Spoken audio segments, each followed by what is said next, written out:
You are listening to a story on Lotus Tale Studios. Wishing you an enjoyable time. Hey everyone! This is part 2 of Princess Maya's epic journey. If you missed part 1 where Maya went from forgotten princess to the Empress treasure, definitely watch that first. It's called I Transmigrated as a Forgotten Princess and the Emperor Heard My Inner Voice. Link in the description. Trust me, you'll want the full story. New here? Subscribe to Lotus Tale Studios for amazing stories about love, destiny, and rewritten fates. We post new content every week. Now, back to Maya's story. 5 years have passed since Prince Damien's failed rebellion, and I, Princess Maya, now 20 years old, have successfully avoided marriage with the dedication of a master strategist. My imperial father, now retired and living peacefully in the mountain villa, finds my stubbornness hilarious. My brother Marcus, the current emperor, finds it significantly less amusing. Sister Maya, you cannot avoid this forever, Marcus said during our last meeting, his scholarly face creased with worry. The court is pressuring me daily. You are 20 years old. Every noble family in the kingdom has sent proposals. Even neighboring kingdoms are interested. I smiled sweetly at my dear brother while thinking, over my dead body will I marry some pompous noble who wants a decorative wife to sit quietly and look pretty. I would rather eat nothing but plain rice for a year. Marcus suddenly rubbed his temples and sighed. Oh no. I forgot. After that incident 5 years ago, we discovered that Marcus had somehow developed the ability to hear my inner voice too, though much fainter than our father could. Something about spending so much time around father and me had activated some dormant ability. It was terribly inconvenient. Sister, your thoughts are showing again, he said with a mix of amusement and exasperation. But I am serious. The Kingdom of Feng has proposed a marriage alliance. Their crown prince, Alexei, is reportedly intelligent, skilled in both martial arts and scholarship, and well respected. At least meet him. Never. I want my freedom. I want to travel, to build things, to eat pastries in peace. Marriage means being trapped in someone else's expectations. I have spent 20 years earning my independence. I am not giving it up for anyone. I will think about it, I lied smoothly, already planning my next escape from the palace. Marcus gave me a knowing look. You are planning to sneak out again, are not you? I have no idea what you are talking about, dear brother. Maya, I can hear you thinking about which disguise to use. Curse this thought-hearing nonsense. It was so much easier when only father could hear me, and he at least had the decency to pretend he could not most of the time. After leaving Marcus's study, I returned to my quarters where Pearl and Jade were waiting. These two had been with me for 15 years now, since I was 5 years old. They had gone from helping me avoid my birth mother's wrath to helping me avoid the entire imperial court. True friendship. Pearl, Jade, I need to go out tonight, I announced. Pearl, the more serious of the two, raised an eyebrow. Princess, you went out 3 nights ago. The guards are starting to notice the pattern. Then we will change the pattern. What if I go out during the day instead? Jade, who had a mischievous streak that matched my own, grinned. The marketplace will be crowded. Easier to blend in. But princess, why do you keep sneaking out? Are you meeting someone? I am meeting freedom, I said dramatically. Freedom and dumplings. You could have dumplings delivered to the palace, Pearl pointed out reasonably. Palace dumplings do not taste the same. They lack the essence of rebellion. Both maids laughed. After 15 years together, they knew better than to argue with my food logic. Fine, Pearl conceded. But we are coming with you. At a distance. And you are taking at least 2 hidden guards. I am always taking hidden guards. You too are hidden guards. It was true. When father had adopted me at age 5, he had assigned Pearl and Jade as my personal maids. Only years later did I discover they were actually highly trained secret guards, capable of killing a man in 17 different ways. They had taught me 3 of those ways. For self-defense, they claimed. I suspected they just enjoyed corrupting a princess. That afternoon, dressed in simple merchant's clothes with my hair in a plain braid, I slipped out of the palace through one of the servant gates. Pearl and Jade followed at a discreet distance, blending into the crowd like shadows. The capital marketplace was as vibrant as ever. Lanterns hung between stalls even in daylight, vendors called out their wares, and the smell of grilling meat and fresh pastries filled the air. This was freedom. Anonymous, chaotic, beautiful freedom. I was examining a stall selling jade ornaments when I heard shouting behind me. "Stop! Thief! Someone stop that man!" I turned to see a young man running straight toward me, clutching a small bundle. Behind him, several large men gave chase, their faces red with anger. The runner had sharp, intelligent eyes and an infuriating smirk that suggested he found this entire situation amusing despite the danger. Without thinking, I stepped aside to let him pass, but he suddenly changed direction and crashed directly into me. We both tumbled to the ground in a tangle of limbs, the bundle flying from his hands. "OOF! Watch where you are going, you clumsy oaf!" I gasped, the wind knocked out of me. "My sincere apologies," the man said, quickly standing and offering me his hand. His voice was cultured, educated, not matching his simple merchant's clothes. "But I really must keep running. Those gentlemen behind me have a terrible misunderstanding about property ownership." I looked up at him, ready to scold him properly, and froze. He was perhaps 25, with striking features, sharp intelligent eyes, and that insufferable smirk. His clothes were simple but well made, marking him as a successful merchant. What a handsome face. Wait, no. Focus, Maya. He is obviously a criminal. Though a very attractive criminal. Stop it. Why are all the handsome ones either evil or stupid? Please let this one at least have a brain. The man's eyebrow raised slightly, and his smirk widened into a genuine smile. "Did you just call me handsome?" My eyes widened in shock. "I absolutely did not say that out loud. Did you not?"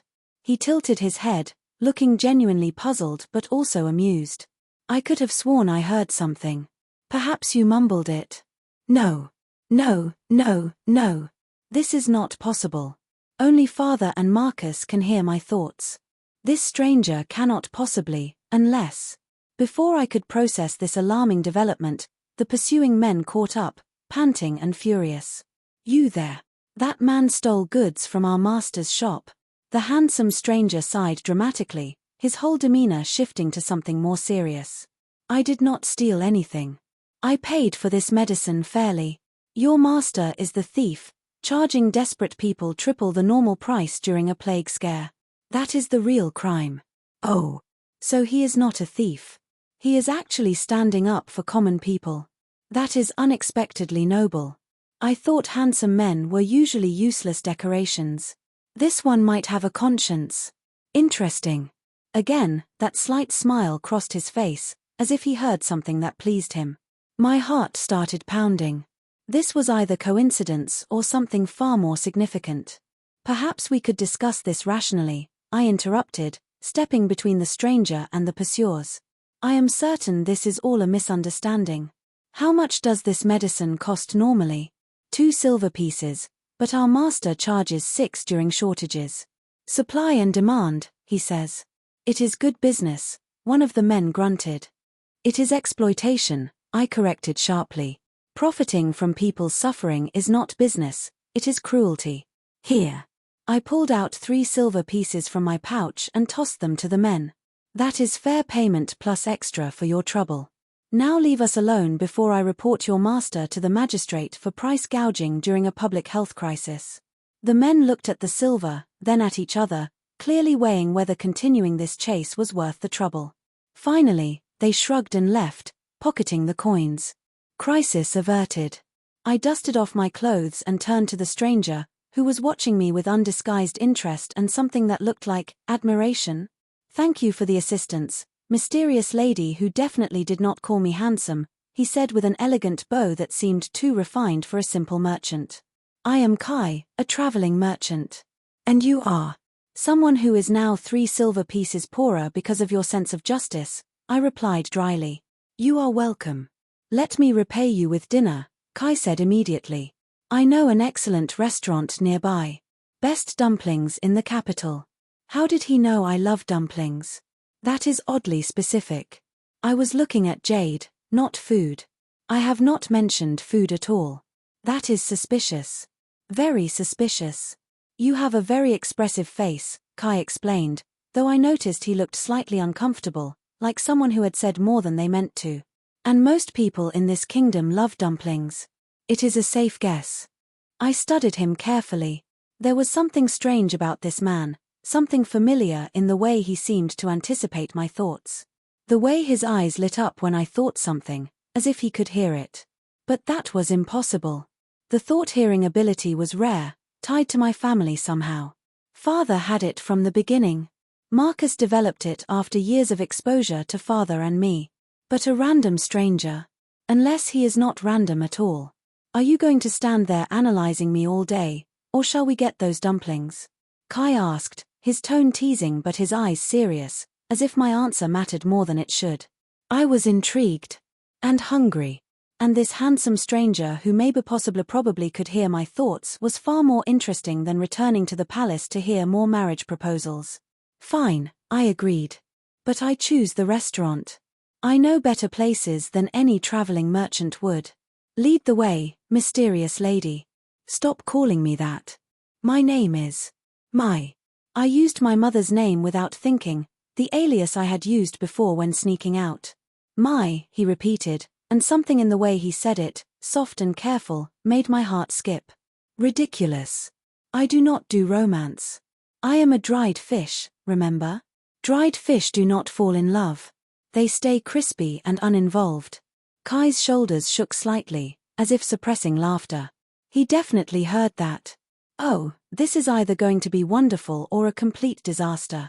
We ended up at my favorite small restaurant tucked away in a quiet alley, the same place I had been coming to for years. Old Chen, the owner, knew me well from my frequent visits. His dumplings were legendary, each one a perfect parcel of savory pork and vegetables, the wrappers thin enough to be translucent but strong enough to hold the filling. The usual, Miss Mai? Old Chen asked with a knowing wink. He was one of the few commoners who suspected my true identity but wisely kept silent. Double portions tonight, I said. My companion looks like he can eat. Across the table, Kai laughed. You are refreshingly direct. Most noble ladies pretend to eat like birds. I am not a noble lady, I lied smoothly. And anyone who pretends not to enjoy good food is a fool. Food is one of life's greatest pleasures. Why deny yourself?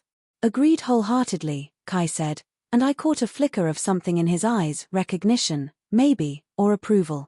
You know, you have very strong opinions about noble customs for someone who claims not to be noble. Oops. I need to be more careful. This man is too perceptive. He notices everything.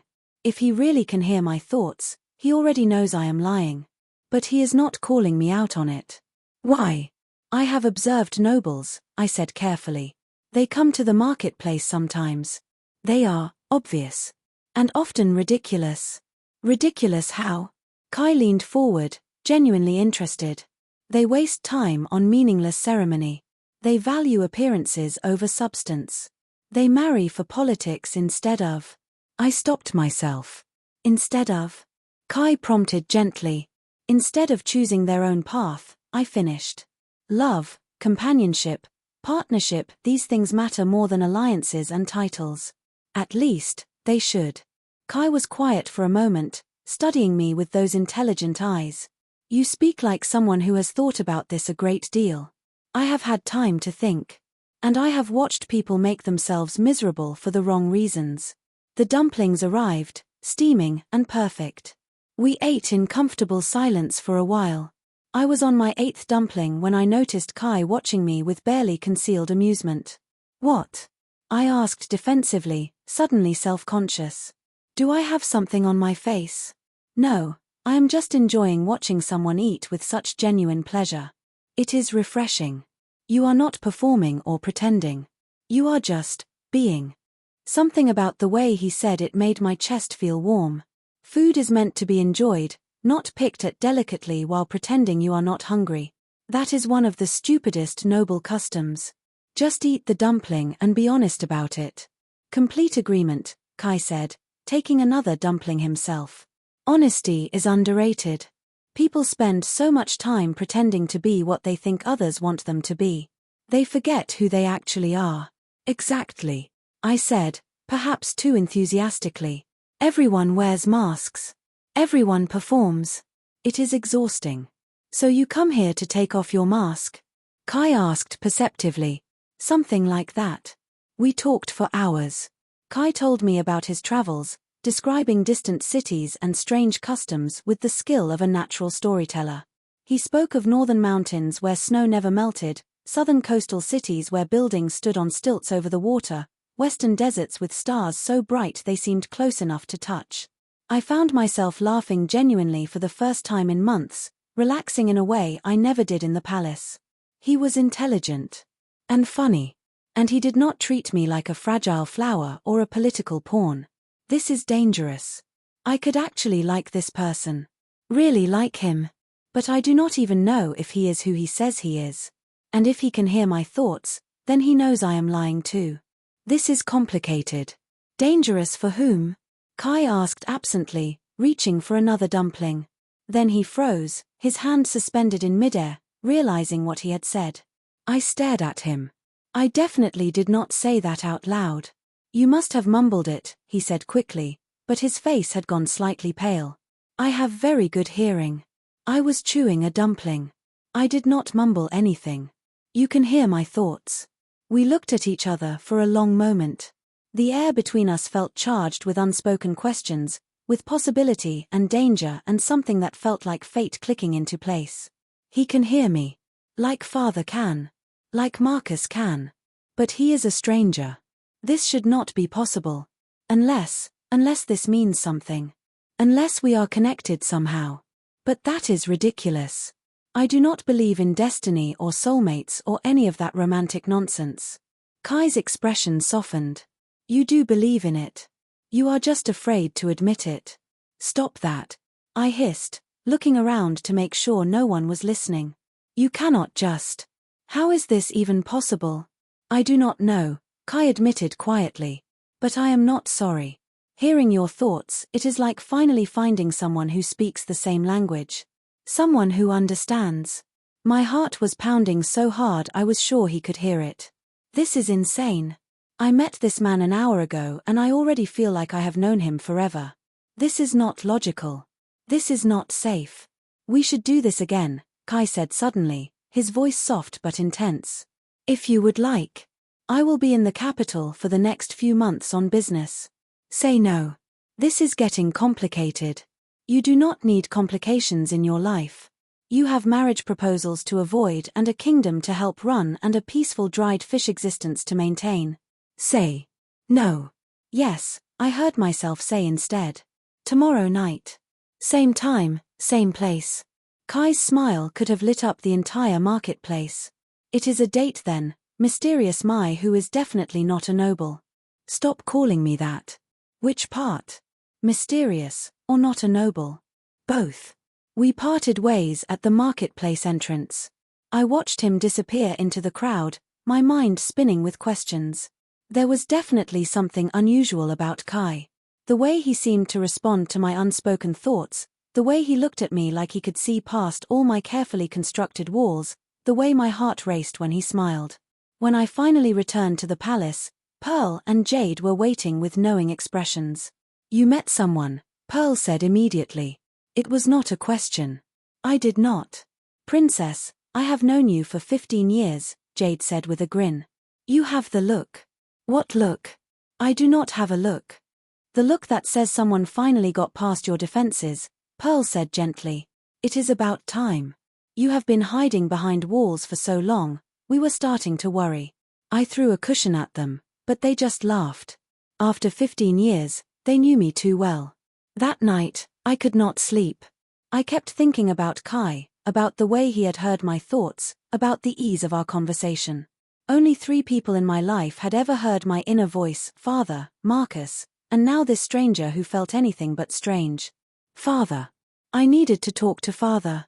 The next morning, I borrowed a horse and rode out to the mountain villa where my father lived in peaceful retirement. The villa was beautiful, nestled against misty mountains with gardens full of flowers. Eunuch Lin greeted me at the gate, his aged face breaking into a warm smile. Little princess, he said, using the nickname he had called me since childhood. The Emperor will be delighted. He was just saying yesterday that you have not visited in 2 weeks. I have been busy avoiding marriage proposals, I said, dismounting and handing the reins to a stable hand. Eunuch Lin chuckled. Yes, Emperor Marcus sent word about the Foam Kingdom proposal. Your father found it quite entertaining. Of course he did. Where is the old troublemaker? In the garden, attempting to meditate. Though between you and me, I think he was just napping. I found my father exactly where Eunuch Lin said, sitting beneath a willow tree with his eyes closed. At 60 years old, he was still handsome, his hair silver now but his face peaceful and content. Retirement suited him. I know you are awake, father, I called out. Your snoring gave you away. His eyes opened and he laughed, that same warm laugh I had heard my whole life. I was not snoring. I was breathing meditatively. That is not a thing. It is now. I invented it. He patted the grass beside him. Come, sit. Tell this old man why you look like you have been wrestling with great philosophical questions all night. I sat down next to him, automatically leaning against his shoulder like I had as a child. Father, can I ask you something about the thought-hearing ability? The one that makes it impossible for you to hide anything from your old father? Of course. You have always been able to hear my thoughts, since I was in Mother Mai's womb, right? Correct. The moment you came into existence, I could hear that brilliant, chaotic mind of yours. It is how I knew to find you in the garden that day when you were 5. You were thinking very loudly about green bean cakes. I smiled at the memory. And Marcus developed the ability later, after spending time around us? Yes, though his is much fainter. He has to concentrate to hear you, whereas I hear you as clearly as if you were speaking aloud. Father turned to look at me. Why do you ask? What if someone else could hear me? Someone outside our family? Father's expression shifted from curious to knowing. You met someone. I might have. And this someone can hear your thoughts? I think so. Maybe. It seems like he can, but I do not understand how. I thought this ability was tied to family, to our bloodline or something. Father was quiet for a moment, and I could feel him thinking, weighing his words carefully. Maya, my clever daughter, do you know why I can hear your thoughts? I assumed it was some kind of spiritual ability, maybe related to my transmigration. Partially true, but not complete. Father picked up a fallen willow leaf, twirling it between his fingers. I can hear you because I love you. Because from the moment you existed, my heart was attuned to yours. Love creates connection. Deep, true love creates bridges between souls. My breath caught. Are you saying? I am saying that if someone outside our family can hear you, it might mean your souls recognize each other. That you are meant to know each other, perhaps meant to love each other. Father smiled gently. Of course, it could also mean he has his own ability, granted by deities or spiritual practice.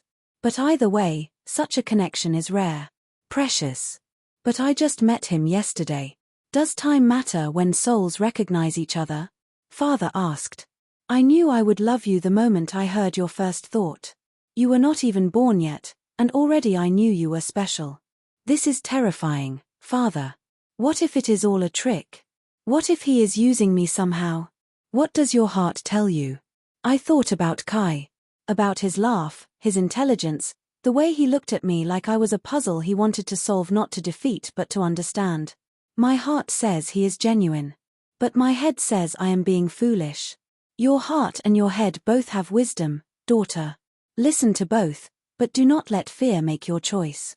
Father wrapped an arm around my shoulders. You have spent your whole life being cautious, protecting yourself. Perhaps it is time to be brave in a different way. What if I get hurt? Then you will hurt, and I will be here to help you heal. But what if you do not get hurt? What if you find something wonderful? I sat with him for a while longer, letting his presence calm my racing thoughts. Finally, I asked the question that had been nagging at me. Father, did Marcus tell you about the marriage proposal from Foam Kingdom? He did. And I told him that you are 20 years old and more than capable of making your own choices. If you want to meet this Crown Prince Alexei, meet him. If you do not, do not. Your happiness matters more than political alliances. Marcus will not be happy with that answer. Marcus is emperor. It is his job to worry about politics. It is my job, as your father, to worry about you. Father kissed the top of my head. Go see your merchant again. Get to know him. Let whatever this connection is unfold naturally. And if he hurts you, I will come out of retirement specifically to make his life miserable. I laughed despite myself. I love you, father. I love you too, my brilliant, stubborn daughter. Now go. I can hear you thinking about seeing him again, and it is making it difficult to concentrate on my meditative snoring. Over the next 3 weeks, I met Kai almost every evening. We explored the capital together, two people pretending to be something we were not. I pretended to be a simple merchant's daughter named Mai. He pretended to be a simple traveling merchant named Kai. Looking back, we were both terrible liars, but neither of us wanted to shatter the illusion. He took me to a bookshop where we debated philosophy for hours, arguing about whether human nature was fundamentally good or shaped by circumstance. I took him to the street where artisans sold their wares, and we haggled over silk scarves and jade ornaments, though I noticed he was terrible at bargaining. We ate at every food stall in the city, comparing dumplings, rating noodle soups, and arguing over whether sweet or savory breakfast was superior. Sweet, I insisted one morning as we sat by the river eating fresh pastries. Pastries in the morning are a gift from the heavens. Savory, Kai countered, biting into a meat bun. Congee with preserved vegetables and pork is the only proper way to start the day. It gives you energy for the whole day. You are objectively wrong. I am objectively correct. We are literally arguing about breakfast foods. This is ridiculous. Why do I enjoy this so much? This is the most fun I have had in years. I like him. I really, really like him. This is dangerous. Kai grinned, clearly having heard every word. Because you have finally met someone as stubborn as you are. I did not say that out loud. You definitely mumbled it. Stop lying. You can hear my thoughts somehow. Just admit it. Kai's expression grew serious. He set down his meat bun and turned to face me fully. What if I could? Would that bother you? I considered this carefully. With Father and Marcus, their ability to hear me had initially terrified me. But it had also created a deep bond, a connection that went beyond words. They knew me completely, every petty thought, every kind impulse, every insecurity, and they loved me anyway. With Kai, the thought of him hearing my inner voice was both mortifying and intimate. Terrifyingly intimate. I do not know, I admitted honestly. My thoughts are not always kind. Sometimes they are petty or mean or completely inappropriate. Neither are mine, Kai said softly. But perhaps being truly known by someone is not such a terrible thing. Perhaps it is the foundation of real connection. We were sitting by the river, watching boats drift past in the fading light. Lanterns reflected on the water's surface like fallen stars. Kai's hand rested on the grass near mine, close but not quite touching. I should not fall for him. This is temporary. He is a traveling merchant. I am a princess. This cannot work. But oh, how I wish it could. How I wish I could just be Mai and he could just be Kai and we could build something simple and real without politics or duty or expectations. Kai's hand moved closer, his pinky finger brushing against mine. Such a small touch, but it sent warmth racing through my entire body. What if it could work? He asked quietly, his voice barely above a whisper. What if circumstances were different than you think? How different could they be? I have responsibilities. Family obligations. Duties I cannot escape. And you are a wanderer, moving from city to city. We live in different worlds. Worlds can be bridged, Kai said, turning his hand so our fingers intertwined properly. If both people want it enough. Not mine. My world has walls and rules and expectations that crush everything soft. Then we will have to be strong instead of soft. We sat in silence for a while, hands clasped, both lost in thoughts the other could probably hear. Finally, Kai stood and offered me his free hand. Walk with me. We strolled through the night market, hands fully clasped now, and I could not even remember the exact moment when holding his hand had become natural. Vendors called out their wares, children ran past chasing each other with paper lanterns, and somewhere a street musician played a melancholy tune on an erhu. "Tell me something true," Kai said suddenly, stopping to buy candied hawthorn berries from a vendor. "Something you have never told anyone else." I thought about it while biting into the sweet tart candy. What could I share that would not reveal too much, but was still genuine? "I do not belong here," I said finally. "In this world. Sometimes I feel like I am playing a role in a story that was written before I was born. Like I am an actor who forgot this is just a performance. And my greatest fear is that I will forget who I really am underneath all the expectations and become the character everyone wants me to play." Kai stopped walking and turned to face me. In the lantern light, his expression was unbearably tender, full of understanding and something that looked like recognition. "I know exactly what you mean," he whispered. "I am also playing a role. Pretending to be someone I am not because the real me comes with expectations I never asked for. Sometimes I look in the mirror and wonder which version is real, the person I was born as or the person I wish I could be. Then who are you really? Someone who is tired of pretending. Someone who wants to be known for who he is, not what he represents." He reached up and gently tucked a loose strand of hair behind my ear, his fingers lingering on my cheek. "And someone who is falling for a mysterious woman who calls herself Mai but is clearly much more than she pretends to be." My heart hammered in my chest. This is dangerous. This is so dangerous. I am going to get hurt. He is going to leave eventually and I will be left here with a broken heart and duties I cannot escape. "Probably," Kai agreed, clearly hearing my thoughts. "But some things are worth the risk. Some people are worth the risk." Before I could overthink it, before my logical mind could list all the reasons this was a terrible idea, I stood on my toes and kissed him. It was soft and brief, barely more than a brush of lips, but it felt like the world shifted. Like something fundamental had changed. When I pulled back, Kai's eyes were wide with surprise and delight, his hand still cradling my face. "Well," he said, sounding slightly breathless. "That was unexpected. You heard me thinking about it for the past 5 minutes. It cannot have been that unexpected." He laughed, loud and genuine and completely joyful. "Fair point, mysterious Mai." Then he kissed me back, properly this time, his hand sliding into my hair while his other arm wrapped around my waist. I forgot about everything else. Forgot about being a princess, about marriage proposals, about the impossibility of our situation. There was only this moment, this connection, this person who somehow saw all of me and still chose to stay. When we finally pulled apart, both breathing hard, I was grinning like a fool.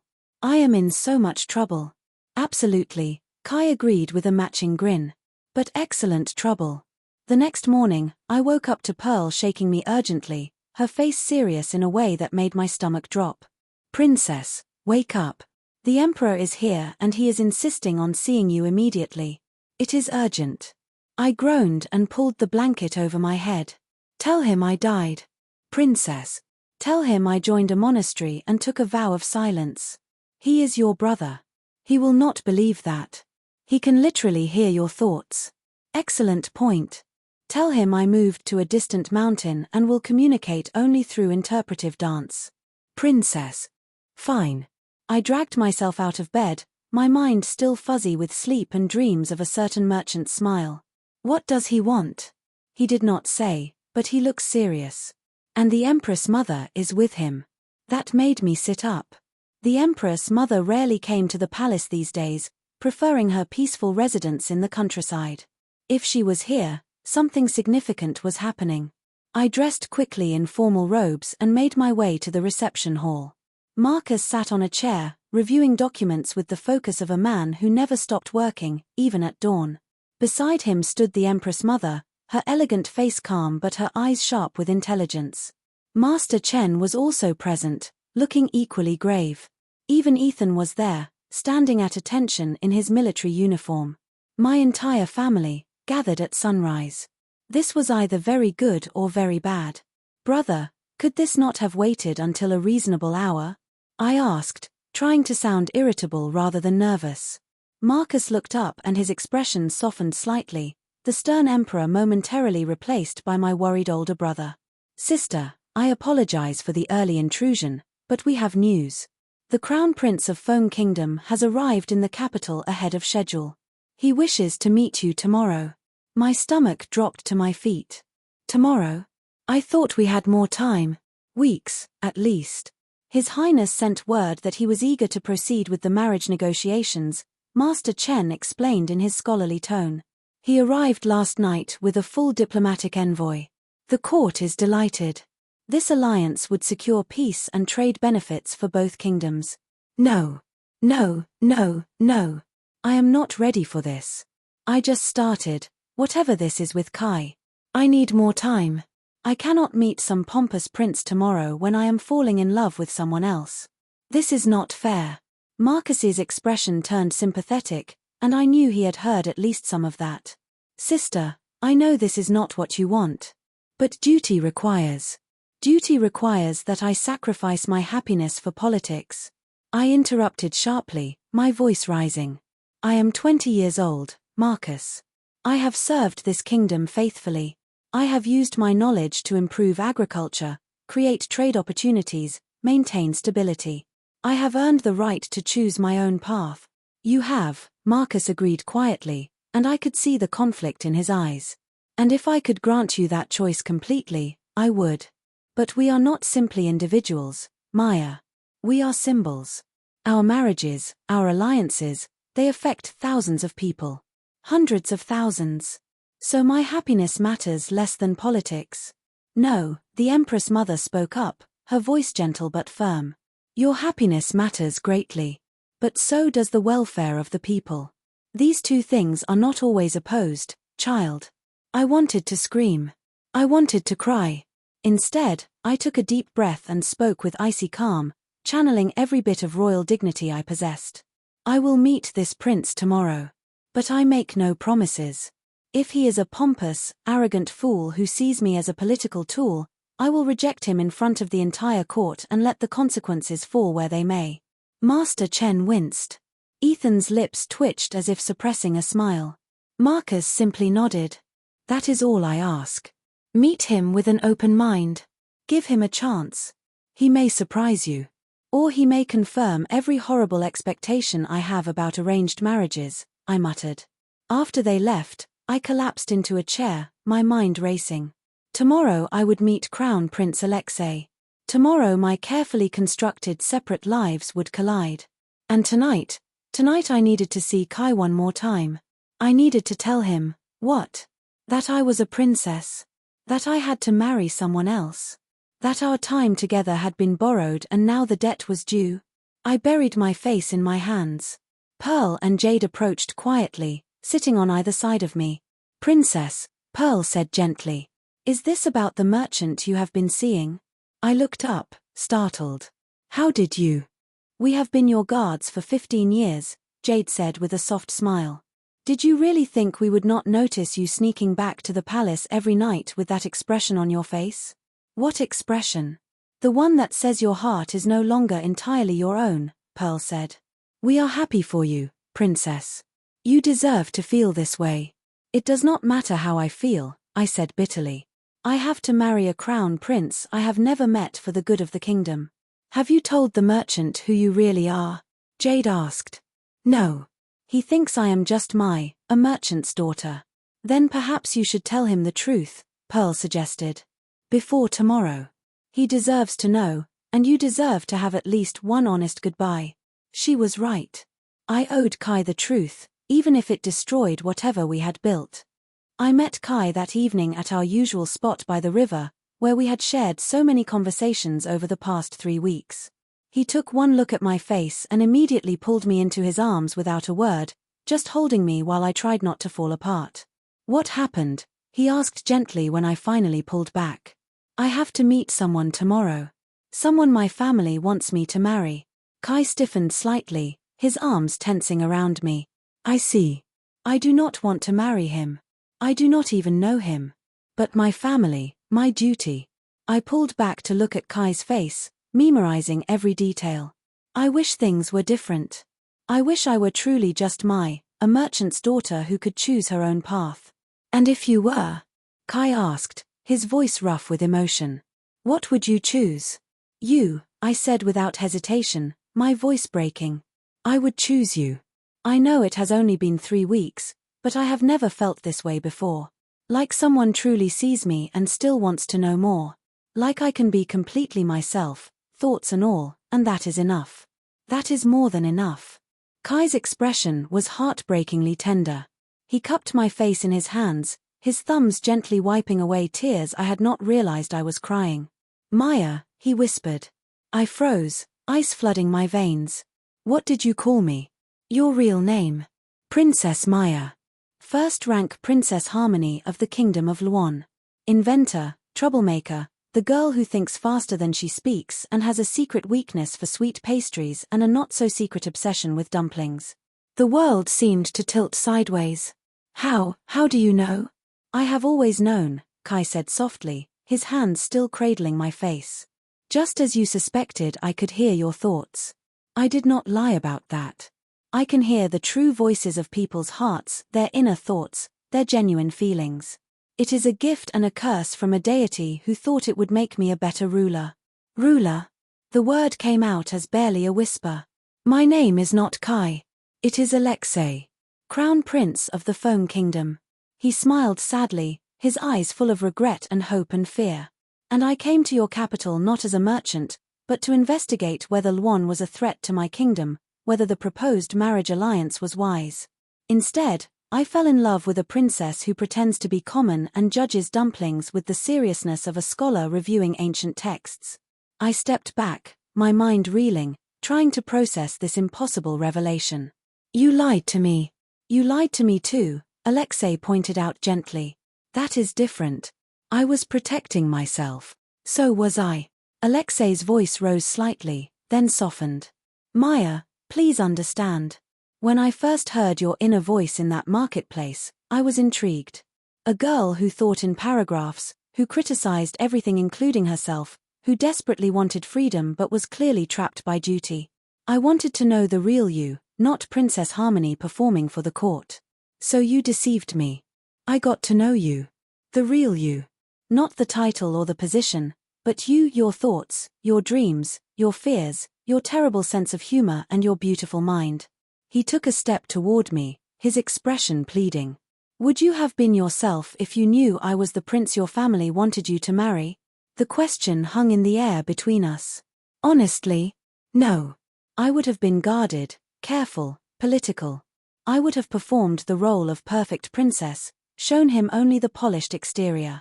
I never would have kissed him by the river or argued about breakfast foods or held his hand in the marketplace or let him see my messy, complicated, genuine self. But that does not make the deception hurt less. You should have told me, I said, my voice cracking with emotion. You should have trusted me with the truth. I know. You are right. I am sorry.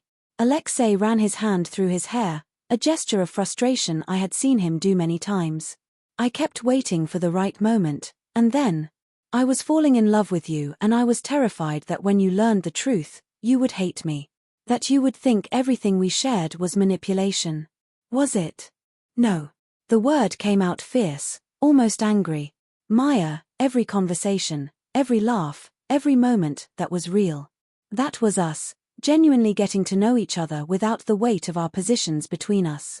I fell in love with you bit by bit, dumpling by dumpling, thought by thought. That is a terrible romantic declaration, I said, but my voice wavered. You think in sarcasm and criticism, Alexei said with the ghost of a smile. I have to match your energy. And there it was. That easy understanding, that recognition of who I fundamentally was. This man knew me. He had heard my worst thoughts, my pettiest complaints, my deepest insecurities. And he still wanted me. I do not hate you, I admitted quietly. But I do not know if I can trust you. Alexei nodded, accepting this. Then let tomorrow's meeting be our fresh start. Meet me as the prince I am supposed to be. Judge me fairly, knowing everything now. And if you decide you cannot forgive the deception, if you cannot trust me, I will convince both our kingdoms to end the marriage negotiations. I will not force you into anything. Your freedom, your choice, these matter more to me than political alliance. You would do that. You would sabotage your own kingdom's interests. Maya, I can hear your thoughts. I know how much you value your independence, how much you have fought to maintain your sense of self in a world that wants to define you by your position. I would never trap you in a cage, even a gilded one. He reached out and took my hand one last time, his grip gentle but firm. But I hope you will give me a chance. Not as Kai the merchant, and not just as Alexei the prince. As the man who loves you exactly as you are, sarcastic thoughts, dumpling obsession, brilliant mind, chaotic heart, and all.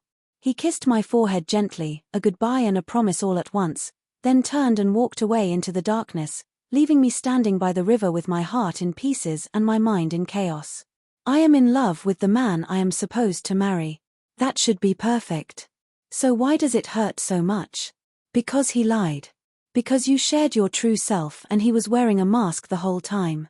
Because now you do not know what was real and what was performance. Because trust, once broken, is harder to rebuild than to destroy. But also, he heard everything. Every petty thought, every insecurity, every dream, every fear. And he still chose you. Still wanted you. Is that not what you always wanted? To be truly known and still be loved? I sat by the river until the stars came out, watching the water flow past, trying to untangle my feelings. By the time I returned to the palace, I still had no answers. Only questions, and a meeting with a crown prince tomorrow that would change everything. Pearl and Jade were waiting in my quarters, concern written across their faces. Did you tell him? Pearl asked. He already knew. He has known all along. He is. I took a shaky breath. He is Crown Prince Alexei. The man I am supposed to meet tomorrow. Both maids' eyes went wide with shock. The merchant was the prince. Jade exclaimed.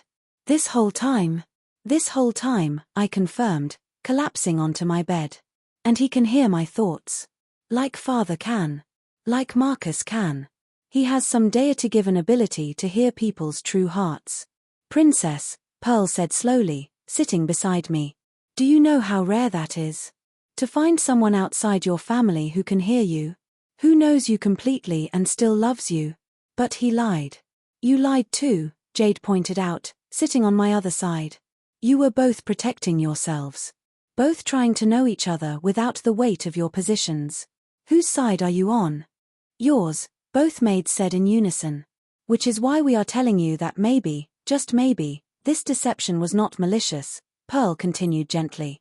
Maybe it was two people desperate to be known for who they really are, not what they represent.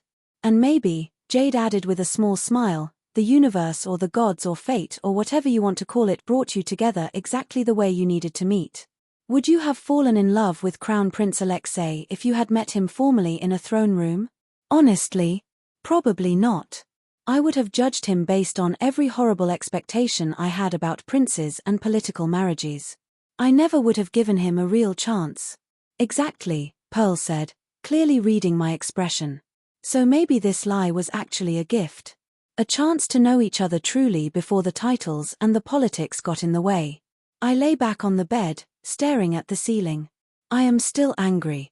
You are allowed to be angry, Jade said. But do not let anger make you throw away something that could be wonderful. What if I get hurt? You are already hurt, Pearl said pragmatically. The question is whether you want to heal alone or give him a chance to help heal what he broke. I thought about that as Pearl and Jade helped me prepare for bed. Thought about it as I lay in the darkness, unable to sleep. Thought about Alexei's eyes when he said he loved me, about the way he had heard my thoughts about running away with him and never called me foolish. About how he had offered to end the marriage negotiations if that was what I truly wanted. He was willing to sacrifice political alliance for my happiness. That had to mean something. As dawn broke, I made my decision. I would go to that throne room. I would meet Crown Prince Alexei officially. And I would give him one chance, just one, to prove that what we had built over dumplings and river walks and stolen kisses was real. If he failed, I would reject him and deal with the consequences. But if he succeeded, maybe, just maybe, I could have both freedom and love. Maybe I could choose my own path and it could lead exactly where my family hoped. Maybe, for once, duty and desire could align. I dressed in my finest robes, deep crimson embroidered with golden phoenixes, my hair styled in an elaborate updo with jade ornaments. Pearl and Jade worked in efficient silence, their skilled hands transforming me from rumpled princess to formal royalty. "You look beautiful," Pearl said when they finished. "I look like a political pawn dressed up for auction," I muttered. "You look like a princess who is about to decide her own fate," Jade corrected firmly. "Remember, you have all the power here. He needs this alliance more than you do. Luan is stable and prosperous. Feng needs the partnership. You can reject him if you choose. And if Marcus protests, then you remind him that the retired emperor said your happiness matters more than politics," Pearl said. "And if necessary, you go stay with your father at the mountain villa until the court accepts your decision." The idea had merit. Father would absolutely support me, and no one would dare try to drag me out of the retired emperor's residence. Thus armed with backup plans and stubborn determination, I made my way to the throne room. The throne room had been decorated lavishly for the occasion. Red and gold silk banners hung from the ceiling, and the air was perfumed with incense. Marcus sat on the throne in his full imperial regalia, the Empress mother beside him in a seat of honor. My retired father had also come, sitting in a place of prominence looking far too amused for my liking. Prince Ethan stood at attention in his military uniform, looking every inch the intimidating warrior. Master Chen was present with his scholarly robes and sharp eyes. Even eunuch Lin had come, standing discreetly behind my father. My entire family gathered to watch me meet my potential husband. The pressure was suffocating. No pressure at all. Just my entire family watching to see if I will accept or reject a political alliance that affects two entire kingdoms. Very casual. Very low stakes. I hate everything about this. My father's shoulders shook with suppressed laughter. Marcus gave me a sympathetic look. Even from across the room, he had heard at least some of that. The palace herald's voice rang out, formal and loud, presenting His Royal Highness, Crown Prince Alexei of the Kingdom of Foam. The massive doors opened with a dramatic flourish that seemed designed to intimidate. And he walked in. Alexei, no longer dressed as a simple merchant Kai, but in the full regalia of a crown prince.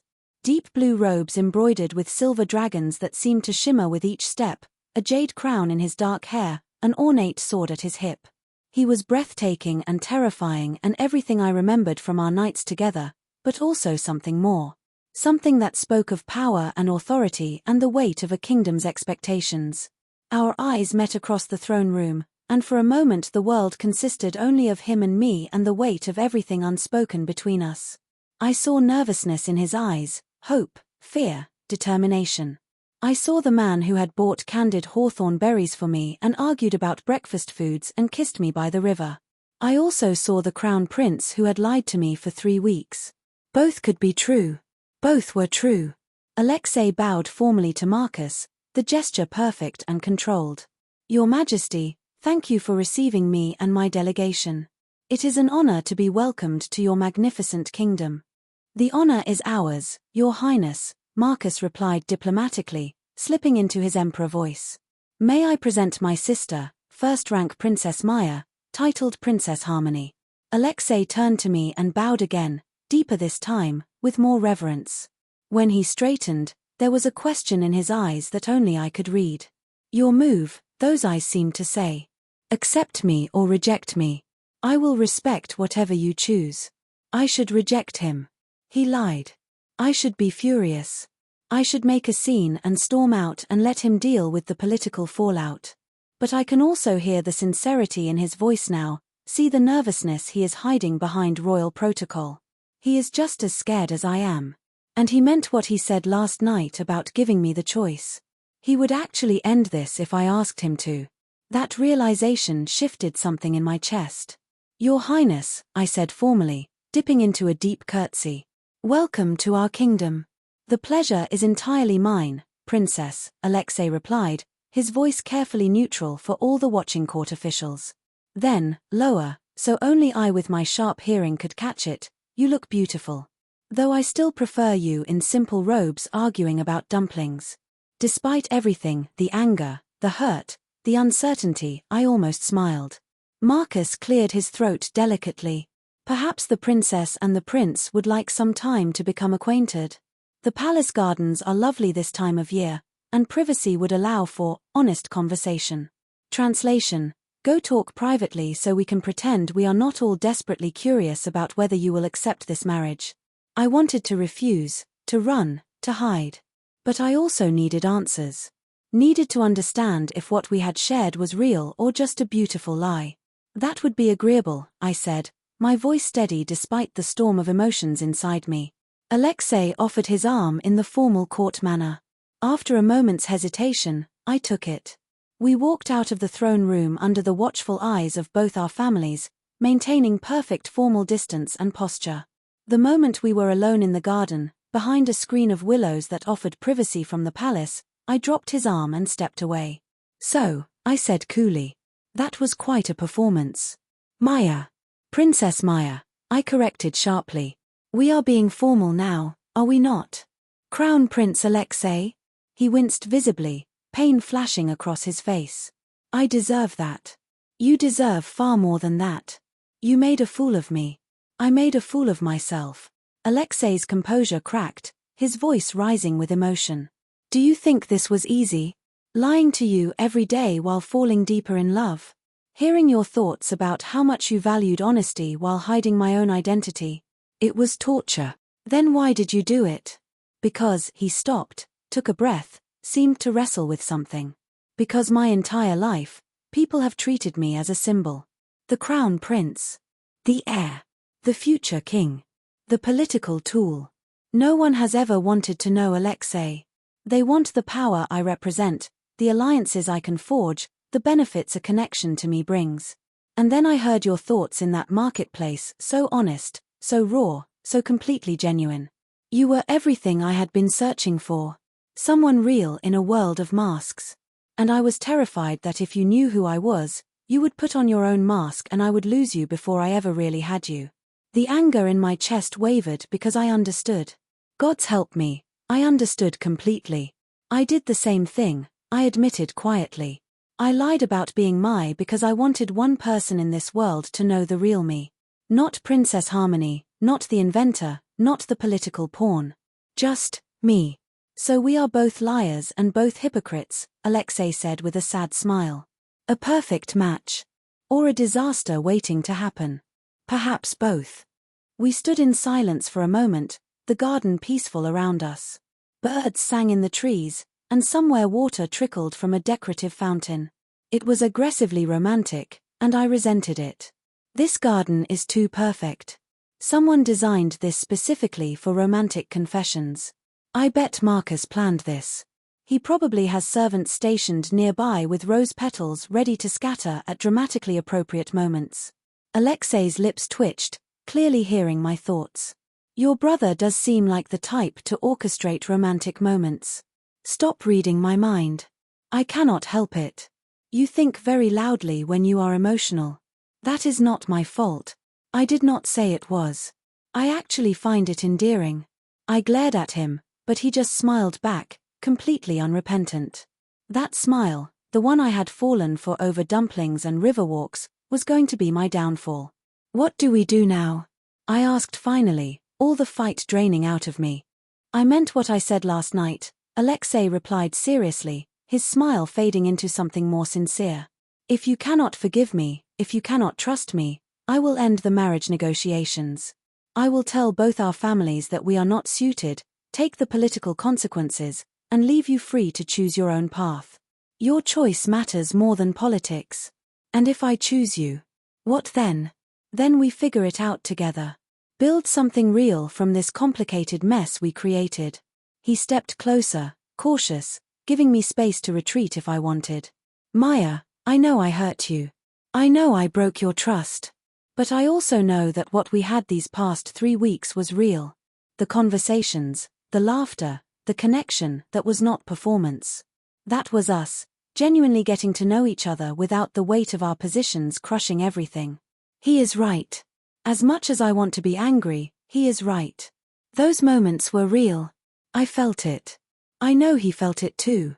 And he has been hearing my thoughts this whole time. He knows things about me no one else knows. He knows I transmigrated from another world, that I remember technology and knowledge from a completely different civilization. He heard all of that and never tried to use it against me, never tried to manipulate me for that knowledge. That has to mean something. You are doing it again, Alexei said softly, watching my face. Processing everything logically, weighing evidence, building arguments in your head. And yes, those moments were real. Every single one.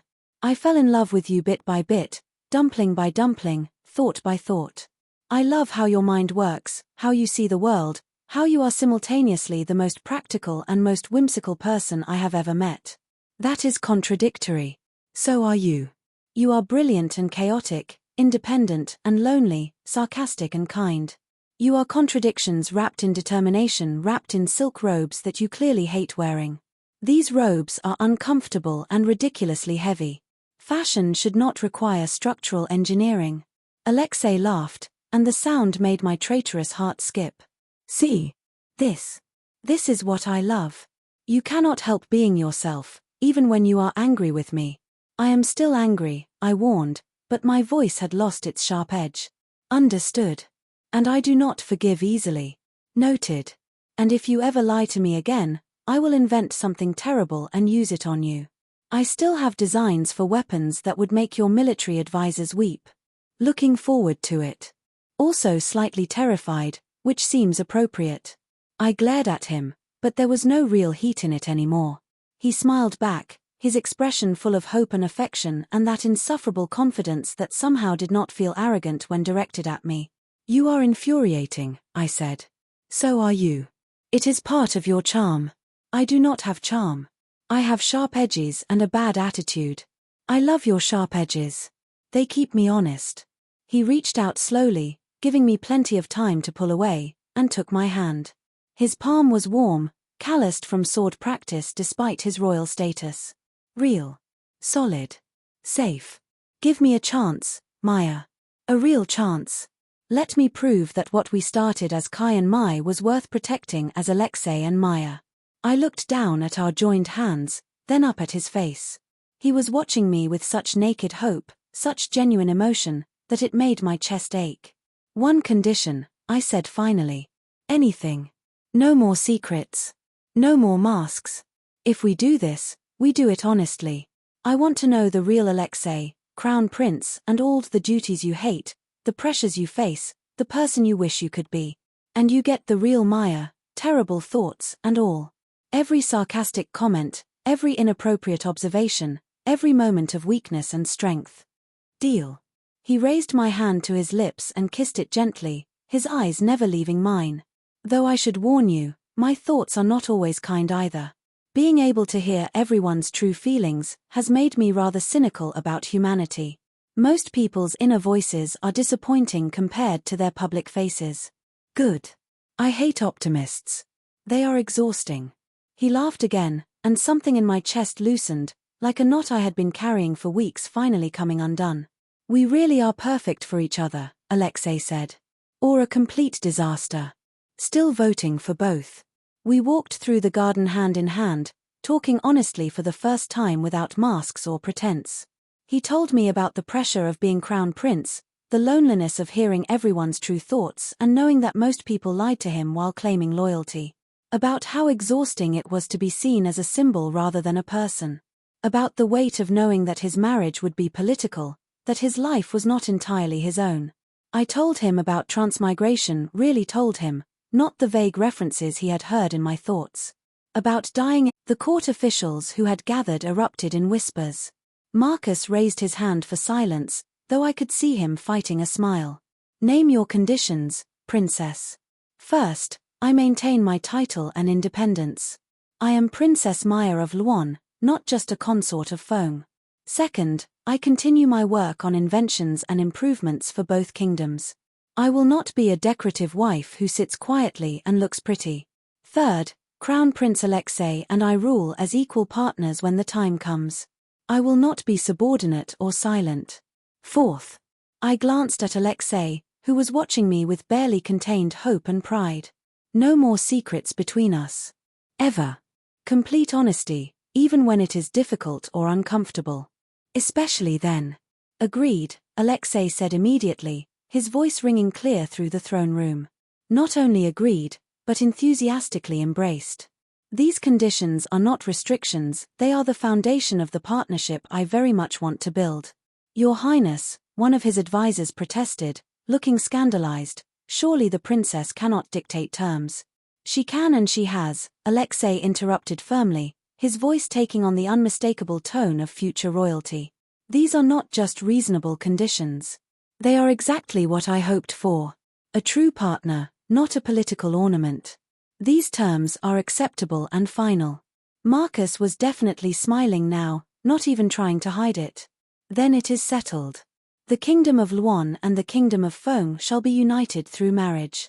Let the preparations begin. The throne room erupted in polite applause and excited chatter.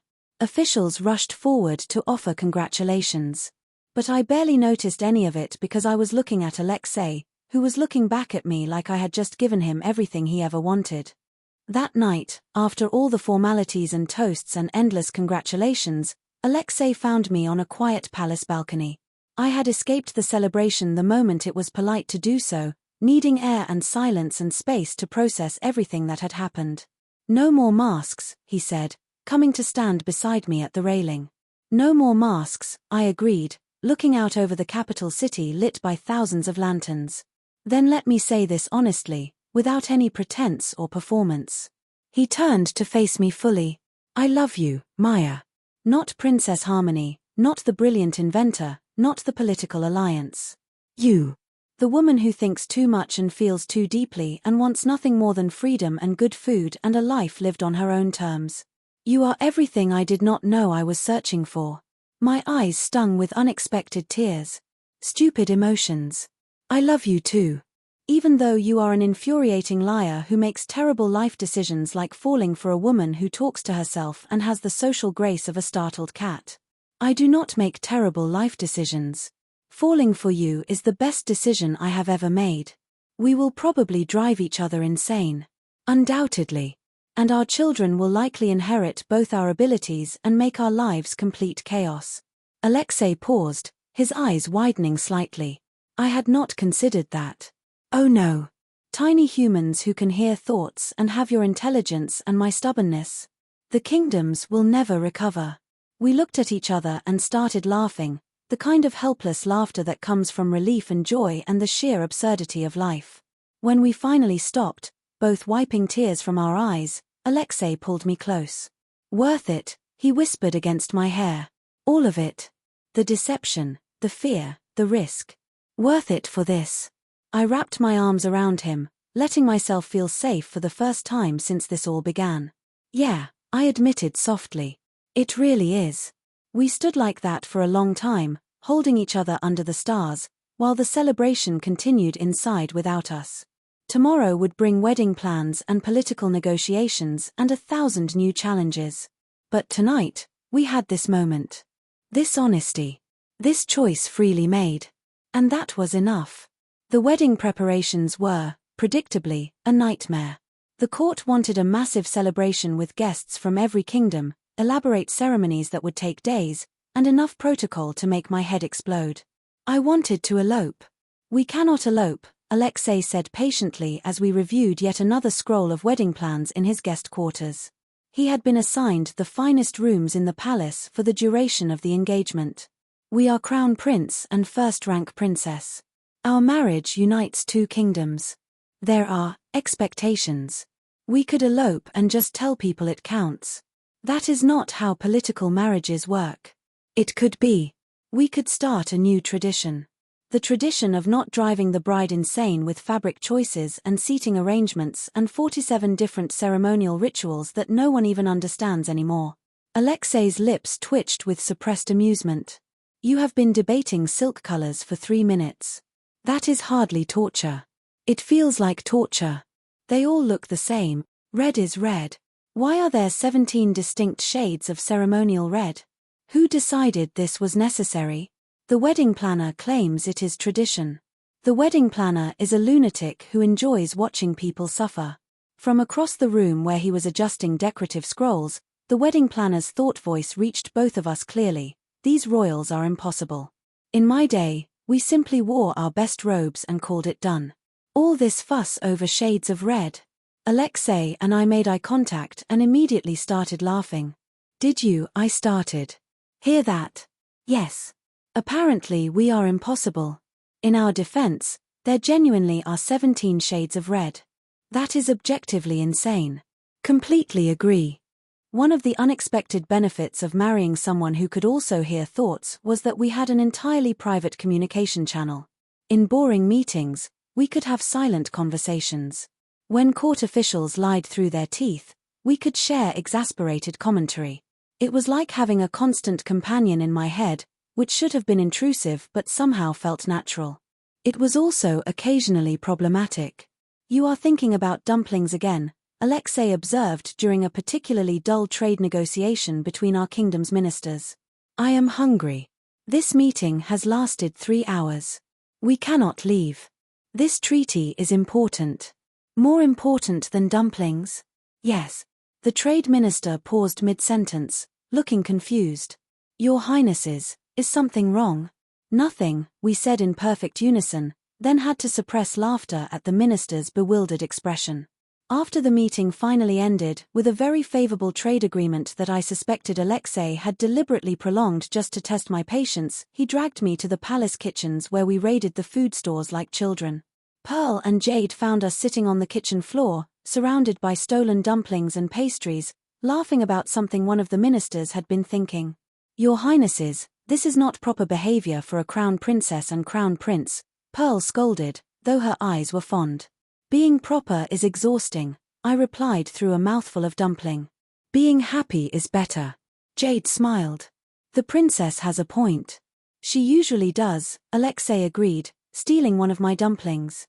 Even when she is being completely improper. Hey, that was mine. We are getting married. What is yours is mine. That is not how it works. Pretty sure it is. We dissolved into laughter again, and Pearl and Jade exchanged knowing looks before tactfully leaving us to our improper kitchen floor picnic. A week before the wedding, my father visited from the mountain villa. He had been staying there, enjoying his retirement, but came to the capital specifically for the final preparations and to see me. Little Maya, he said, pulling me into a tight hug when I met him in his temporary quarters. All grown up and getting married. This old man is very emotional. You are not old, father. I feel old. Especially when I remember the 5-year-old girl who used to sleep on my dragon bed and steal extra pastries and think so loudly about green bean cakes that I could hear her from across the palace. I did not steal them. I tactically redistributed palace resources. He laughed, the sound warm and familiar. I have missed your tactical redistribution. He pulled back to look at me seriously, his hands on my shoulders. Are you happy? Truly happy? I considered the question carefully. A few months ago, marriage was my worst nightmare. The ultimate loss of freedom, the final surrender to duty and expectations. But now, with Alexei? Yes, I said honestly. He is infuriating and stubborn and far too clever for his own good. But he is also kind and honest now that we got past the lying phase, and he sees me. Really sees me. The messy, complicated, sometimes inappropriate me. And he loves that version. Because he hears your thoughts. Because even hearing my thoughts, all of them, including the terrible ones, he chooses to stay. Father smiled, his eyes growing suspiciously bright. That is all I needed to know. He paused, then added with a mischievous glint, also, he asked my permission to marry you last week. Very properly. Very formally. I liked him immediately. He did. He did. He came all the way to the mountain villa, bowed very respectfully, and told me that his greatest goal in life was to make you as happy as you make him. He said that your happiness would be his measure of success as a husband, not political achievements or heirs or anything else. Father's expression grew more serious. Then I told him that if he ever failed at that goal, I would come out of retirement specifically to make his life miserable. Father. I am protective. It is my right as your father. He kissed my forehead gently. Be happy, my clever girl. You deserve it. You have spent so much of your life fighting to survive, fighting to maintain yourself against the world's expectations. Now you get to simply live. And love. Enjoy it. I will try. Good. Also, between you and me. He leaned in conspiratorially. Marcus is already composing his abdication speech. He wants to retire in 5 years and travel the world with his books. So you and Alexei will likely be ruling both kingdoms sooner than you think.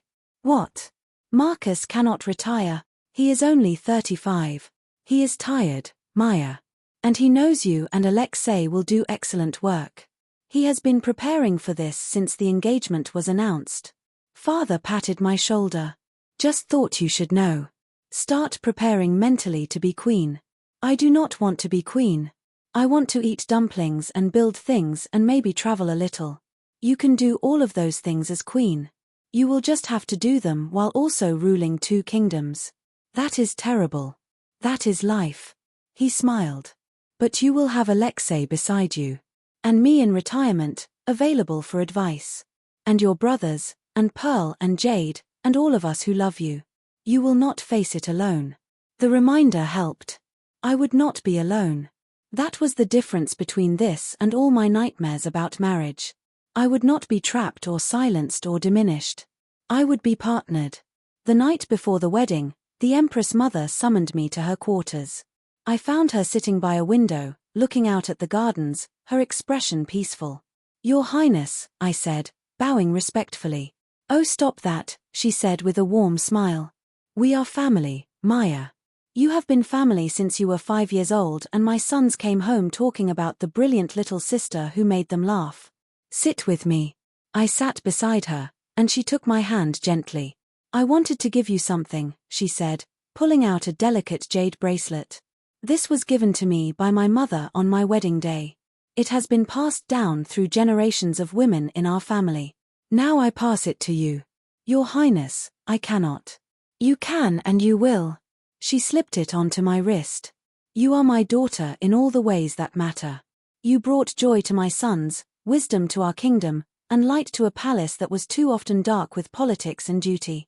This bracelet represents continuity, the connection between past and future, between generations of strong women who found ways to be themselves even within the constraints of royal life. Tears stung my eyes. Thank you. I will treasure it. I know you will. She patted my hand. Now, let me give you some advice about marriage, particularly marriage between 2 strong-willed people who can hear each other's thoughts. Please. I need all the help I can get. She laughed. First, remember that hearing someone's thoughts is both a blessing and a curse. You will know when he is truly happy or hurting, but you will also hear every petty annoyance and frustration. Learn to let the small thoughts pass without addressing them. Not every thought needs to be a conversation. That is actually very practical. Second, maintain your own identity. Do not lose yourself trying to be the perfect wife or queen. Alexei fell in love with Maya, not with some ideal of who a crown princess should be. Keep being yourself, sarcastic, brilliant, dumpling-obsessed, and all. I can do that. Third, and most important, choose each other every day. Marriage is not a one-time choice. It is a daily decision to stay, to try, to forgive, to grow together. Some days will be easy. Some days you will want to invent a weapon specifically to use on him. But if you both keep choosing each other, you will build something lasting. I hugged her impulsively, and she hugged me back, warm and maternal in a way my own birth mother had never been. Thank you, I whispered. For everything. For accepting me, for loving your sons enough to let them love me, for this wisdom. Thank you for giving this old woman more reasons to smile, she replied. Now go get some rest. Tomorrow is your wedding day, and you will need your strength to survive all those ceremonies. The wedding ceremony itself was beautiful in an overwhelming, exhausting sort of way. I walked down a path scattered with flower petals, wearing robes that probably cost more than a small house, layers of red and gold silk embroidered with phoenixes and peonies, my hair adorned with what felt like 17 pounds of jade and gold ornaments. Every step was careful, measured, performed. The entire court watched, along with what felt like half the kingdom. Nobles from both Luon and Feng, foreign dignitaries, common people allowed into the palace grounds for the celebration. Thousands of eyes tracking my every move. But I only saw Alexei. He stood at the altar in his formal wedding robes, deep crimson embroidered with golden dragons, his jade crown catching the light, looking nervous and hopeful and so handsome it actually hurt to look at him. When our eyes met across the ceremonial space, he smiled, and everything else faded into background noise. That is my husband-to-be. That is the man who heard my worst thoughts and loved me anyway. That is my future. And what a future it will be. Alexei's voice sounded in my head, warm and amused and full of love. Stay out of my thoughts during our own wedding. You are thinking very loudly about how handsome I look. I am simply appreciating the compliment. You are impossible. You are marrying me anyway. The ceremony itself was a blur of ritual and tradition. We bowed to heaven and earth, to our ancestors, to each other. We exchanged cups of wine from a ceremonial vessel, symbolizing the joining of our lives. We made formal vows in language so archaic and flowery that I barely understood half of it, though the meaning was clear enough: loyalty, partnership, devotion. Through it all, Alexei and I maintained a silent conversation in our heads, making sarcastic commentary about the endless formalities while simultaneously meaning every word of the vows we spoke aloud. This wine tastes terrible. It is ceremonial wine. It is supposed to be meaningful, not delicious. It can be both. This is a failure of imagination. I will make a note to reform ceremonial wine standards when we rule. First smart thing you have said all day. When the ceremony finally ended and we were officially married, when Alexei was allowed to kiss me in front of everyone, that moment crystallized into perfect clarity. His hands gentle on my face, his lips soft against mine, his thoughts a rush of joy and relief and love that matched my own. "Hello, wife," he whispered against my lips. "Hello, husband," I whispered back. "How does it feel?" "Terrifying. Exciting. Right. Good answer." The banquet that followed was excessive in every possible way. 7 courses of elaborate dishes, entertainment from performers across both kingdoms, speeches from officials who all wanted to seem important by talking too long. Alexei and I sat at the high table, maintaining perfect formal posture while having an entirely inappropriate mental conversation. "How long do we have to stay?" I thought at him desperately. "Hours yet. At least until the 9th toast. There are going to be 9 toasts. Minimum." The Prime Minister loves the sound of his own voice. "Your Master Chen is almost as bad. This is torture. Welcome to royal married life. I want a dumpling. There are 73 dishes on this table and you want a dumpling? Dumplings are superior to fancy food. You know this. You are impossible. You married me anyway. My greatest achievement and biggest mistake. I heard that. I said it to you on purpose." We were saved from our mental bickering by Ethan standing up to make a toast. His military bearing made even this social ritual seem commanding. "To my sister Maya," he said, raising his cup with genuine affection. "Who taught all of us that being true to yourself is more important than meeting others' expectations. Who saved my life with a hand crossbow when I was foolish enough to walk into an ambush. Who makes us all laugh even when she is trying to be serious. May your marriage be filled with laughter, dumplings, and the occasional brilliant invention that makes us all feel inadequate." The crowd laughed. I raised my cup to Ethan in thanks, genuinely touched. He had always been protective, but he clearly approved of Alexei. Marcus spoke next, his scholarly eloquence on full display. "To my sister and my new brother. May your partnership be as strong as your individual wills, and may you face all challenges together. Also, please have children quickly. The court will not stop bothering me until you do, and I am tired of answering questions about heirs." "Marcus," I protested, feeling my face heat. "It is true. Do you know how many times I have been asked about the succession this week alone? 17 times. I counted." The crowd laughed again. Alexei leaned over and whispered, "Should we tell them we need at least a year of peace first?" "Let them wonder," I whispered back. The toasts continued. Officials praised our wisdom, our beauty, our political significance. The Empress mother gave a touching speech about family and love. My father gave a brief toast that managed to be both heartfelt and slightly irreverent, exactly like him. Finally, mercifully, the formal banquet ended. Alexei and I were escorted to our new shared quarters in the palace rooms that had been prepared specifically for us, decorated in both Luan and Feng styles to represent our union. Pearl and Jade helped me remove the countless ornaments from my hair and change out of the formal wedding robes into something more comfortable. They moved with practiced efficiency, these two women who had been with me for 15 years. "Thank you," I said quietly as they worked. "For everything. For 15 years of friendship and protection and never letting me give up on myself." Pearl's eyes grew bright. "It has been our honor, Princess. You are stuck with us now," Jade added with a grin. "We are part of your household forever. You will never escape us." "Good. I would not want to." After they left, I found Alexei already in our quarters, having changed out of his formal robes into simple sleeping clothes. He looked younger like this, less intimidating, more like the Kai I had fallen for in the marketplace.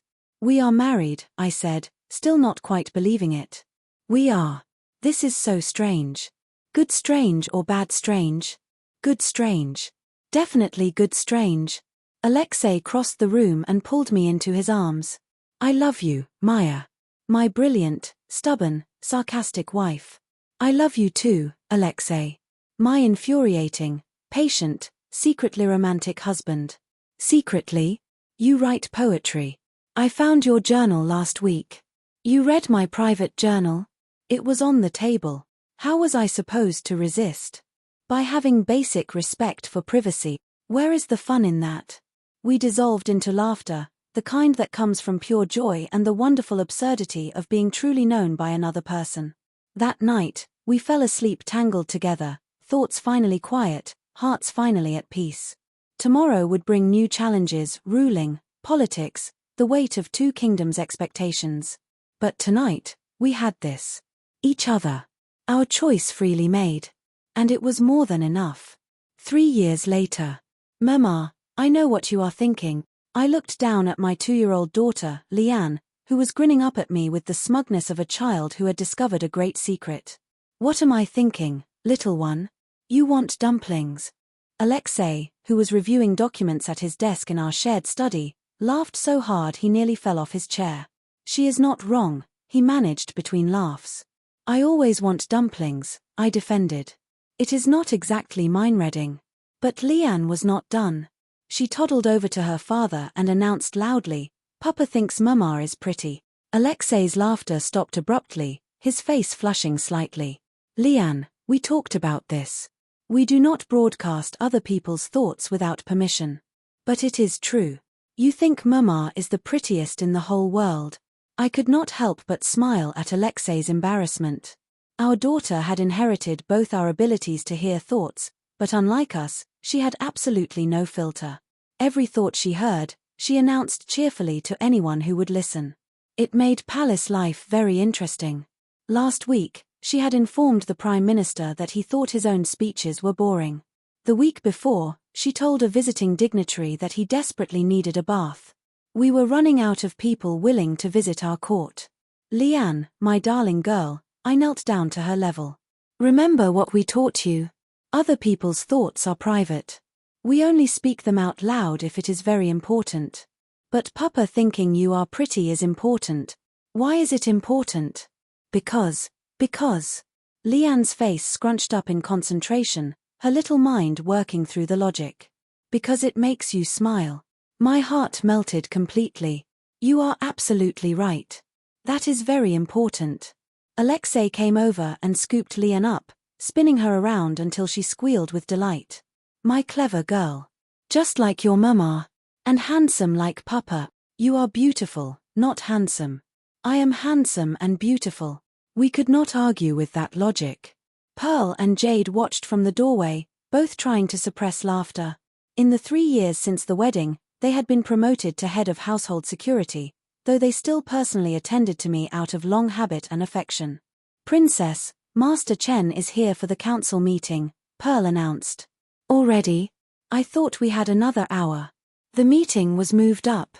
Emperor Marcus wanted to discuss the new trade agreements before his afternoon session. Marcus had indeed stepped down as Emperor of Luan 2 years ago, just as father had predicted. He and his wife now traveled extensively, though he still advised on major decisions. Alexei and I had taken joint rulership of Luon while also preparing to eventually rule Feng when Alexei's father retired. It was exactly as overwhelming as it sounded. "I'll take Lian," Jade offered, holding out her arms. Our daughter went willingly, always happy to spend time with Auntie Jade and Auntie Pearl. "Try not to let her announce anyone's private thoughts during lunch," I said. "No promises," Jade replied cheerfully as they left. Alexei and I quickly changed into more formal robes and made our way to the council chamber. Master Chen was already there, along with several ministers and advisors from both kingdoms. Ethan attended via a mirror communication device, one of my inventions that allowed for instant visual and audio communication across distances. "Your Majesties," Master Chen greeted us with a bow. "Thank you for making time on short notice." "Of course," Alexei said, taking his seat. I sat beside him, our chairs equal in height and prominence, a symbol of our partnership that had taken some time for the older officials to accept. The meeting proceeded smoothly. We discussed new trade routes, agricultural improvements, military cooperation between our kingdoms. I suggested implementing a new irrigation system in the border regions. Alexei proposed a joint military training program. Master Chen provided his usual brilliant strategic insights. Through it all, Alexei and I maintained our silent thought conversation, coordinating our positions and sharing observations about which officials were lying or hiding information. "The Minister of Revenue is nervous about something," I noticed. "He keeps thinking about accounts that do not balance. Should we investigate?" "Definitely. But not here. We will speak with him privately after the meeting." This was how we ruled as true partners, our abilities complementing each other, our strengths covering each other's weaknesses. It was not always easy. We still argued, still disagreed on policy and approach. But we did it together. After the meeting, we did indeed speak privately with the Minister of Revenue, who confessed to an accounting error that he had been too afraid to report. We reassigned him to a less critical position and instituted new oversight procedures. No cruelty, just practical solutions. "You are very good at this," I told Alexei as we walked back to our quarters. "At what?" "Ruling. Leading. Being fair but firm. You were born for this." "We were born for this," he corrected. "I could not do it without you. Your insights, your innovations, your ability to see solutions others miss, that is what makes our rule successful." Flatterer. Truth teller. There is a difference. That evening, the whole family gathered for dinner, something we tried to do at least once a week despite our busy schedules. The retired emperor, my father, had come in from the mountain villa with eunuch Lin. Marcus and his wife were visiting from their current residence in a coastal city. Ethan and his family joined us. The Empress mother presided over the table with gentle authority. Lian sat on my lap, cheerfully announcing everyone's private thoughts until we managed to distract her with food. "Grandfather is thinking about fishing," she announced. My father laughed. "I am indeed, little one. Would you like to come fishing with me tomorrow?" "Yes." "And Uncle Marcus is thinking his feet hurt from traveling." Marcus groaned good-naturedly. "My feet do hurt. We have been walking all day. And Auntie is thinking about..." "Lian," Alexei interrupted gently. "Why do not you tell everyone about the new word you learned instead?" Successfully distracted, Lian launched into an enthusiastic explanation of the word magnificent, which she had been using to describe everything from her toys to her breakfast. Watching my family around the table, laughing, eating, being together, I felt something profound settle in my chest. Contentment. Belonging. Peace. This was what I had been searching for all along, even when I thought I wanted to be a forgotten dried fish. Not isolation, but connection. Not invisibility, but being truly seen. Not running away, but finding home. "What are you thinking?" Alexei asked quietly, his hand finding mine under the table. "That I am happy. Truly, deeply happy. That 20-year-old Maya who thought marriage would destroy her freedom would be amazed to know how wrong she was." "Your thoughts are showing," he teased gently. "Let them show. I have nothing to hide from you." "Same," he said, squeezing my hand. "Same." After dinner, after Lian was finally asleep, a process that took 3 stories, 2 songs, and a lengthy negotiation about whether she really needed to wash her face, Alexei and I stood together on our balcony, looking out over the capital city. "Do you ever regret it?" Alexei asked. "This life. You gave up the freedom you wanted so desperately." I thought about it honestly. My life now was nothing like the peaceful dried fish existence I had once imagined. I was a ruling queen, a mother, actively involved in governing 2 kingdoms. I had responsibilities and duties and constant demands on my time and attention. But I was also happy. Deeply, genuinely happy in a way I had never imagined possible. "I did not give up my freedom," I said finally. "I chose to share it with you. There is a difference. Freedom is not about being alone. It is about choosing your own path. And I chose this path. I choose it every day." Alexei turned to face me, his expression tender in the moonlight. "I do not deserve you. Probably not. But you are stuck with me anyway. My greatest blessing. And biggest headache. That too." We kissed under the stars, a promise renewed, a choice reaffirmed. Tomorrow would bring new challenges, ruling, parenting, balancing duty and desire.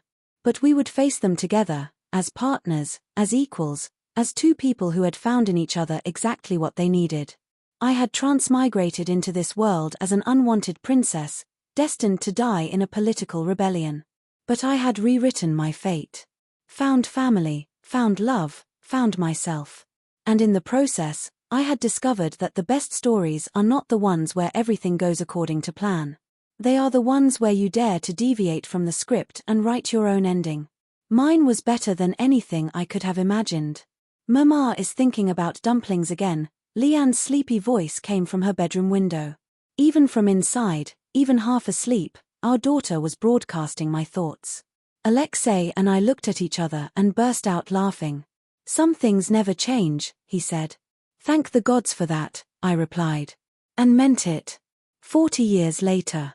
I am 60 years old now, my hair streaked with silver, my face lined with evidence of decades spent laughing. Alexei, now 65, sits beside me on the terrace of our mountain villa, the same one where my father once lived. He passed peacefully 5 years ago, surrounded by family, his last words a joke about finally getting some rest from my constant mental commentary. I miss him every single day. Our children are grown now, ruling the kingdoms we passed to them 10 years ago. Leanne, fierce and diplomatic despite her inability to keep anyone's thoughts private, leads foam with her husband by her side. Our son Wei, thoughtful and innovative, guides Luan with wisdom beyond his years. They visit often, bringing our grandchildren, who are just as chaotic as their parents were. Marcus still lives, retired and happy, spending his days writing philosophical treatises that almost no one reads but everyone pretends to. Ethan, still strong despite his age, teaches sword forms to his great-grandchildren and tells them stories about the old days. The Empress mother passed peacefully 8 years ago, her last gift to me a letter telling me how proud she was of the woman I had become. I keep it in a jade box my father made for me, reading it when I need to remember that I am loved. The world we helped build is prosperous and peaceful. The innovations I brought from my old world, combined with this world's spiritual energy and traditional wisdom, have created a civilization that surpasses both. Medicine has advanced. Agriculture flourishes. Trade connects distant kingdoms. Peace, while never perfect, is maintained through dialogue rather than war. But sitting here, watching another sunset paint the mountains gold, I realize that the greatest achievement of my life was not the inventions or the political reforms or the alliances. It was this simple moment of sitting beside someone who knows every thought in my head and loves me anyway. "Still thinking about dumplings?" Alexei asks, his voice rougher with age but still warm, still full of affection. "Always. Some things never change. Thank the gods for that." We sit in comfortable silence as the sun sets on another day, another year, another chapter of the life we wrote together. His hand finds mine, fingers interlacing with the ease of 40 years of practice. I transmigrated into this world as an unwanted princess. I became a treasure. I found love. I found family. I found myself. And in the end, that is all any story needs to be complete. "I love you, Maya," Alexei whispers, the words as fresh as the first time he said them. I love you too, I whisper back. And as the last light fades from the sky, as stars begin to appear like diamonds scattered across black silk, I think, what a beautiful story this turned out to be. What a beautiful, unexpected, perfectly imperfect story. The best story is not the one you are born into, but the one you write yourself. And ours was magnificent. This story reminds us that love is not about perfection, but about choosing each other despite imperfections. Maya and Alexei's journey shows us that being truly known, thoughts and all, is both terrifying and beautiful. They proved that the strongest relationships are built on honesty, even when honesty is hard. By embracing vulnerability and choosing partnership over isolation, they created something more powerful than either could have built alone. True love means being brave enough to let someone hear not just your words, but your heart. Thank you for listening to the story on Lotus Tale Studios. If you enjoyed Maya and Alexei's love story, please support Lotus Tale Studios with a like, comment telling me what you thought of their journey, and subscribe for more amazing tales of love, redemption, and rewritten destiny.